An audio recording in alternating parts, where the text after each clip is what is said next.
The Pittsburgh Steelers' offense continues to display its unique creativity throughout training camp.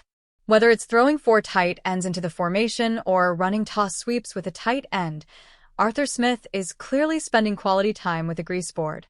Most jokes aside, with the trio of preseason contests quickly approaching, so too are the cuts to the final 53-man roster. There are only so many reps available, so those guys getting uncomfortably close to the roster bubble have to take every opportunity presented to them. Linebacker Mark Robinson isn't unfamiliar with being on the roster bubble. He's not unfamiliar with playing some offense, too. It seems the coaching staff put 2 and 2 together to give the former 7th-round pick his best shot at sticking around for another season with a few reps at fullback over the weekend. The Pittsburgh Steelers' surprise decision with Mark Robinson raises eyebrows. "It's just football," Robinson said about his new role. "I'm down for whatever." Robinson played running back in high school and some in college before making the switch to linebacker at Ole Mississippi. At 5'11", 235 pounds with solid speed and hellacious power at the point of contact, the fit at fullback makes some sense overall, even if it did catch many by surprise. "We were talking about it in meetings, and I thought they were joking until I saw him in the offensive room," Patrick Queen said. "It was crazy to see him on the other side of the ball." The rest of the jokes aside, Robinson is in a very crowded room among the Steelers' off-ball linebackers. The opportunities at fullback are simply to give him a chance to shine elsewhere. "It's not a completely foreign act," head coach Mike Tomlin said. "We wanted to give him a look at it and see what it looked like. Maybe we'll do some more in the future with him. Maybe we'll do some more with others." While Tomlin is sugarcoating it as a non-issue, the fit of the position doesn't take away from the desperation on the part of Robinson. With Cole Holcomb back in the mix and showing a willingness to play special teams, Malik Harrison providing similar depth in that regard, and 7th-round pick Carson Bruner being less of a project than Robinson was 3 years ago, the former Ole Miss defender is running out of real estate. The offensive snaps likely won't be enough to save him, no more than they did Kendrick Green 2 years ago. Undrafted free agent DJ Thomas-Jones is back from injury much sooner than most expected, and even if he doesn't land the starting role, Connor Hayward can take on the role without eating an extra roster spot, since he'll be there anyway.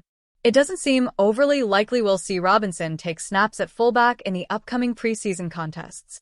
Whether he does or not, he's clearly in such a position where he must make the most of every single snap to have any argument to make the 53-man roster this season. New weapons like Aaron Rodgers, DK Metcalf, and Jonas Smith have forced offensive coordinator Arthur Smith to make major changes during Pittsburgh's training camp. "I've had to adapt," Smith said via the Pittsburgh Post-Gazette. "Things we did from year to year, you played to your strengths and try to fit the strengths to your team. Necessity forces you to adapt." Only 5 NFL teams averaged fewer passing yards than the Steelers last season, 192.0 per game, but the Steelers hope to be far more explosive in 2025. Pittsburgh may use more two tight end looks featuring Smith and Pat Freiermuth.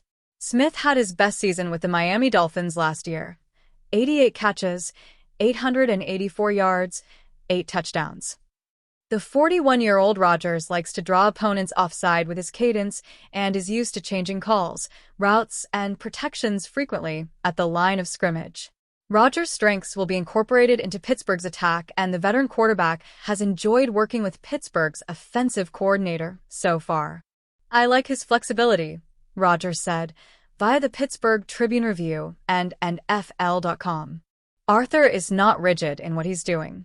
He wants to tailor the scheme to the personnel that he's got. We're trying to find what guys do best and implement that into the offense. I love that about Arthur, so we're going to keep doing that." Cleveland Browns, Denzel Ward wants to be reunited with Terry McLaurin. Wide receiver Terry McLaurin requested a trade last week as his contract impasse with the Washington Commanders continued. Browns cornerback Denzel Ward and McLaurin were teammates at Ohio State. Ward used social media to urge Cleveland to trade for his buddy. There were no indications as of Monday morning that the Commanders had interest in trading McLaurin. Meanwhile, the Browns are trying to settle on a starting quarterback with Joe Flacco, Kenny Pickett, Dylan Gabriel, and Shadur Sanders all in the running.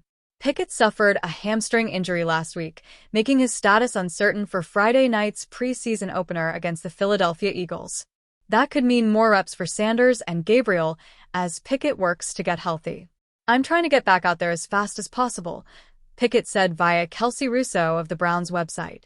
"I've never had a soft tissue injury like this, so really a first-time experience in my career. I felt like I came in great shape, was hitting numbers speed-wise that I've never hit before.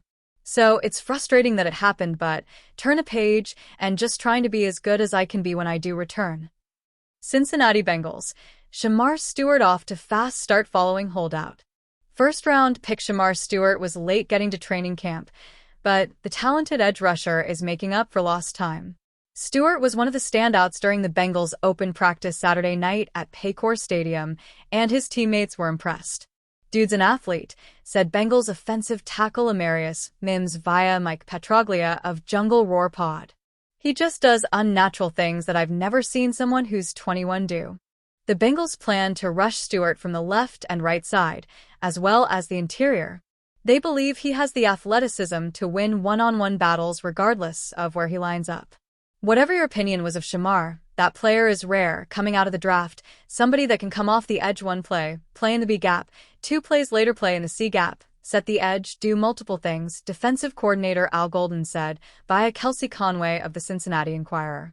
"To get a guy 280 that can do that with that kind of power is rare, and we're excited to have him." Micah Parsons might have an idea of where he would like to go, if he can facilitate a trade from the Dallas Cowboys. He would like to go back closer to home. Before Cowboy fans' jaws drop at the thought of the Philadelphia Eagles, Parsons referred to the Steelers. For context, Parsons said this in February, earlier this year, during Super Bowl Radio Row. CBS Sports' Bryant McFadden asked if Parsons rocked with the Steelers logo, and it took off from there. "This ain't a bag logo, Micah," McFadden said. "That ain't bad, right? You rock with the Steelers?" "Yeah, I do," Parsons responded. "I said if I ever return home, it's going to be Pittsburgh. I mess with Mike Tomlin." NFL.com's Eric Edholm recently broke down which 7 teams could trade for Parsons. The Steelers were not mentioned, and ironically, they just gave a monster contract to their own star pass rusher, TJ Watt. He's now making $41 million a year. Get the Daily On 3 newsletter in your inbox every morning. By clicking subscribe to newsletter, I agree to On 3's privacy notice, terms, and use of my personal information described therein. While Parsons, a former Penn State star, has been as advertised for Dallas, his sole focus is on being traded. ESPN's Jeremy Fowler had the latest over the weekend. "I checked in on this and asked around, and I was told that Micah Parsons' sole focus right now is getting traded," Fowler revealed during an appearance on SportsCenter on Sunday morning. "His focus is not on games and the regular season, but we can see how this plays out." The 2-time All-Pro pass rusher revealed that he initially approached the Cowboys about a contract extension after the 2023 season. Dallas did not want to start any negotiations at that point. Fast forward to this past March, Parsons met with Jones to talk about leadership. Parsons said the conversation shifted into a discussion about his contract. He informed Jones that his agent, David Mulugheta, would reach out. When Mulugheta reached out, he was told the deal was pretty much already done. This wasn't the case. From there, the Cowboys went silent, according to Parsons. Up until he requested the trade, Parsons had heard nothing from the Dallas brass. Parsons was spotted on the sidelines at Cowboys training camp on Saturday, albeit not in pads. His appearance could be an indication that talks had potentially resumed. However, there's no indication of a new deal or a trade taking place for the time being.